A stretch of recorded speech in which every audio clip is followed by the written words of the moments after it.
Welcome back to Bolts and Brass, folks. Today we are going to get into the second attempt on Donald Trump's life, the former president of the United States. The second failure by the Secret Service to adequately protect him, while the shooter did not get to actually shoot at Trump. The shooter was there for hours and hours. It is only through his own incompetence that he was noticed by the Secret Service. They were not in any position to have noticed him if he had not screwed up. So, fail. I've tried to come up with various ways to do this video that are not going to get it demonetized, deleted, banned, and whatever. I think we're there. But the video is not actually about the attempted assassinations. The video is about why Kamala Harris and Joe Biden should be absolutely screaming at the Secret Service, the Department of Homeland Security, to make sure this does not ever even get a chance to happen again. Not even like the slimmest little potential. Because the consequences are way higher than they need to deal with, that anybody wants to deal with. So let's get into it. So we've got a second round of idiotic excuses. I'm looking at my notes above you if you haven't figured that out. We've got a second round of idiotic excuses for why they can't provide sufficient security. Rather than that, why I think this is flirting with a bigger disaster than the current administration imagines. Why should Harris be screaming at the Secret Service to provide adequate protection? And why the left in general should be way more careful with their rhetoric, because there's no doubt, even their own side, if they're realistic about this, if they're honest with themselves, and forget their propaganda, but internally, they have to be aware that it's their rhetoric that is creating this drive to murder this individual, right? Their words are what are prompting this. That's not excusable, but that's not even the problem.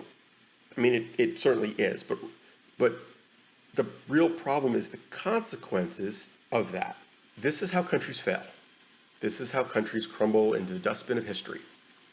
And I think that if Trump gets killed, particularly now, there have been two attempts where government incompetence and lack of interest in avoiding it has been key. That's going to be perceived as something very different than just fraud or an honest mistake. That's intentional, right? If there's a third, once is accident, twice is coincidence, three times is enemy action. I don't think if you're the current administration, you can risk that you can risk that an election cycle like this is further marred by that. You need an election that most people consider reasonably fair.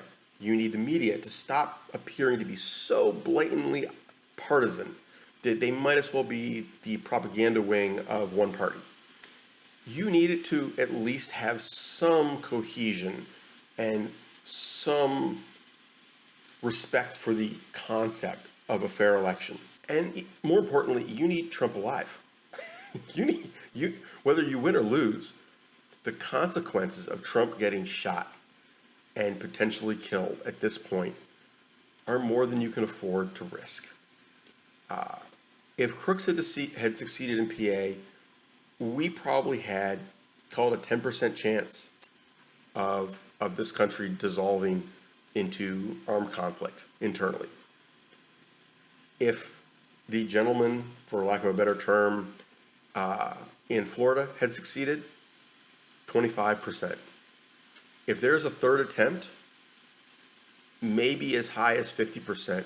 If that attempt succeeds, 75%. And this is my estimate. This is just me throwing numbers at it.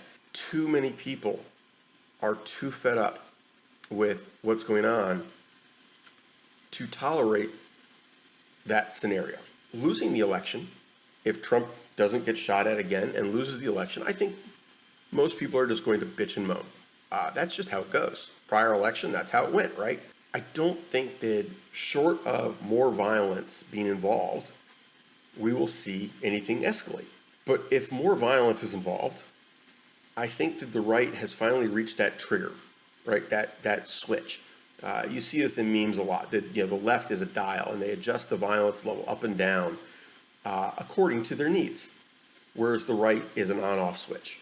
The violence is an on-off switch. There's on and it is all on, or it's off and there isn't any of any significant note. I'm not saying there's never any. I think that the right in general is way closer to that on switch than anybody wants to be. The right, the left, the middle, nobody wants to be that close. And I think it all hinges on this perception of a reasonably fair election. Because otherwise, the faith in the system starts to dissolve completely. If Trump is shot, the belief that this will ever correct is really thin. It's not about Trump. It's about what he represents. If there was somebody else, I think a lot of people would be like, we vote for somebody else.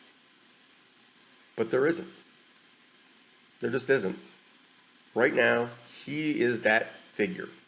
And it doesn't matter whether you agree with his policies or not. It doesn't matter if you buy into the rhetoric that is assigned to him, because I think that's very different from his rhetoric. To be clear, what he says and what people say he says seem to be pretty different. And certainly that's true going toward the left as well.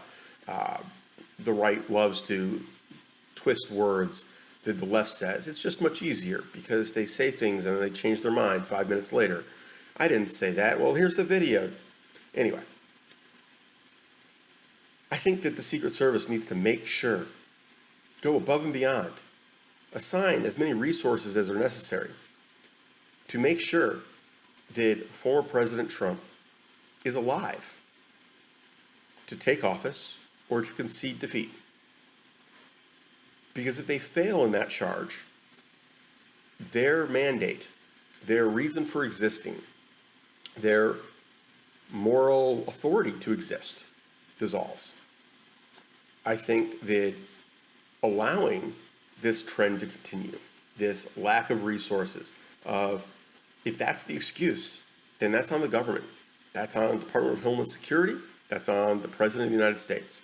And if that is allowed to continue, and the Secret Service says we just can't get enough manpower assigned, well, it is what it is, folks. So anyway, yeah, hopefully this does not get me a channel straight up ban, much less a strike. Or a strike, much less a ban. Take care, have fun, stay safe. And hopefully we won't be this long between the videos and again in the future.